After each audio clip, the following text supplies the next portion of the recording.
మీ business ఏదైనా మీ ఊర్లో promotion చేయాలంటే అది సుమన్ టీవీతోనే సాధ్యం. ఇప్పుడే సంప్రదించండి. భవిష్యత్తు నిర్ణయించేది ఏదైనా సరే. భవిష్యత్తులో ఎక్కడి నుంచి ఎదగాలన్నా, ఎవరు ఏం చేయాలన్నా పల్లెలే దేశానికి పట్టు. ఆ విషయం అందరికీ తెలుసు. పల్లెల్లో నుంచే ఏ రాజధాని అయినా సరే, వేరే దేశమైనా సరే, ఏదైనా సరే పల్లెల నుంచే మొదలవుతుంది.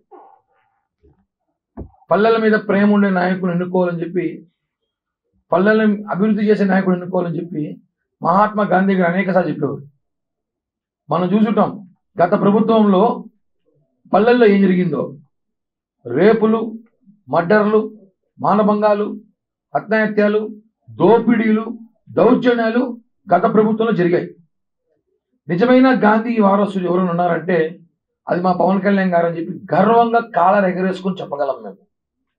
ఎందుకంటే మనం చూసుంటాం స్వాతంత్ర దినోత్సవాలు కానివ్వండి, గణతంత్ర దినోత్సవాలు కానివ్వండి, 34 సంవత్సరాల ముందు పంచాయతీలు మన రాష్ట్రంలో ఉన్న 13,326 పంచాయతీలు గాను ఆ పంచాయతీల్లో 100 రూపాయలు మైనర్ పంచాయతీకి, మేజర్ పంచాయతీకి 200 రూపాయలు ఇచ్చి సంబరాలు చేసుకోమనేవాళ్ళు. 34 సంవత్సరాలుగా అదే సాంప్రదాయం కొనసాగుతుంది. అదే నిధులతో చేసేవాళ్ళు. మనకు తెలుసు 100 రూపాయలకి ఈ రోజుల్లో ఏమీ రాదు. మన పాకెట్కి వేసుకోవాలి జెండా కూడా ఈరోజు మంచి క్వాలిటీ వేసుకోవాలంటే కనీసం 200, 150 రూపాయలు, 200 రూపాయలు పెట్టాలి. 100 రూపాయలకి ఏమీ రాదు. 4 చాక్లెట్లు మాత్రం కూడా వస్తాయి. స్వాతంత్ర దినోత్సవాలు అంటే మనకు స్వాతంత్రం వచ్చినాక అంగరంగ వైభవంగా ఒక పండుగ వాతావరణం దేశమంతా చేసుకుంటాం. అన్ని పండుగల కన్నా ఎక్కువ గ్రాండ్గా చేసుకోవాలి. అలాంటిది మనం చూసుకుంటాం దీపావళి కానీ, వినాయక చవితి కానీ, ఉగాది కానీ, ఏ పండుగ అయినా సరే దాదాపు 5 నుంచి 10,000 ఖర్చు అవుతుంది. ఏ పంచాయతీలో చేసినా, ఇంట్లో చేసుకుంటా.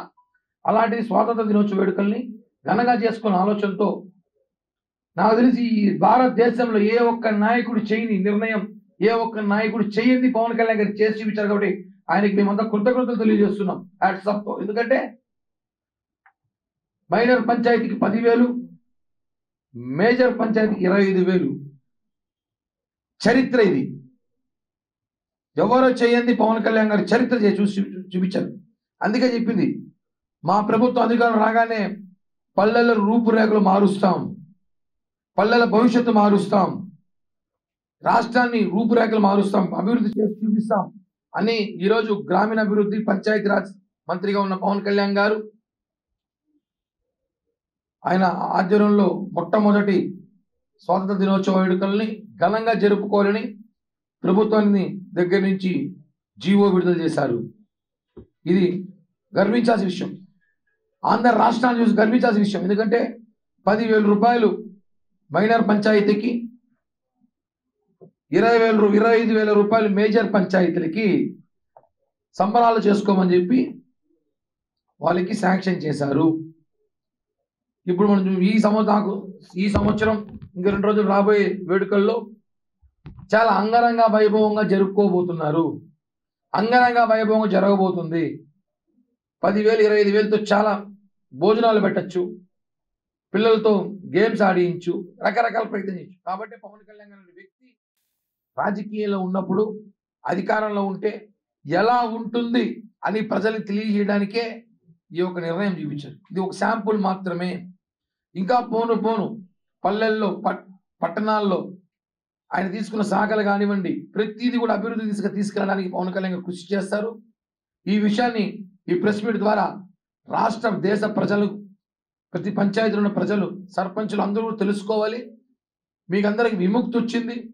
మీరంతా బందీగా ఉండి పేరుకే సర్పంచులు, ఉప సర్పంచులు ఉండి మీ చేతిలో నిధులు లేక మీ ఏదో వచ్చిన నిధులను కూడా వైసీపీ నాయకులు కాజేసి మీలాంటి వారికి పవన్ కళ్యాణ్ అనే వ్యక్తి ఈరోజు మీకు మంచి భవిష్యత్తు కోసం మీ అందరికి కూడా అవకాశం కల్పించారు.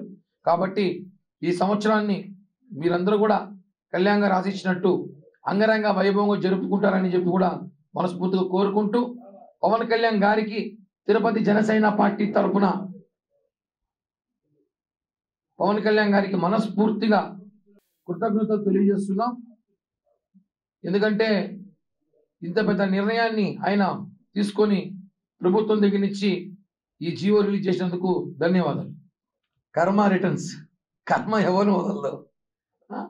కళ్యాణ్ గారిని నోటుకొచ్చినట్టు మాట్లాడి ఒక పెళ్ళే చేసుకోవాలి, ఎందుకు చేసుకోవాలి కామెంట్ చేసినప్పుడు ఆ రోజు ఆయన ఒకటి చూపించాడు, దీంతో ఇది నాకు చాలా కాస్ట్లీ అది అని చెప్పినాడు. ఇప్పుడు అదే కాస్ట్లీ చెప్పుతూనే ఆయన పెళ్ళాం బిడ్డలు, ఆ నియోజకవర్గ ప్రజలు రోడ్డుపైకి వస్తే ఎంతమంది కొడతారు చూడాలి. ఒకటే అండి, మాట్లాడేటప్పుడు మన పరిస్థితి చూసుకొని మాట్లాడాలి. దువాడ శ్రీనివాస్ గారు అది నేను చెప్పేది లైవ్లో, డీజే సినిమా ఎంత హిట్ అయిందో డిఎస్ సినిమా అంత హిట్ అయింది. అర్థమైంది. దువాడ జగన్నాథ్ వర్సెస్ దువాడ శ్రీనివాస్. ఈవి సత్యనారాయణ గారిని బతుకుంటే మాత్రం ఒక మంచి సినిమా తీసేవారు, ఏమంటే ఆవిడ వచ్చింది అనేసి. ఆయన లేరు, బతికిపోయారు వైసీపీ నేతలంతా. ఉంటే మంచి సినిమా తీసేవారు వీళ్ళు పెట్టి. థ్యాంక్ యూ అండి, ధన్యవాదాలు.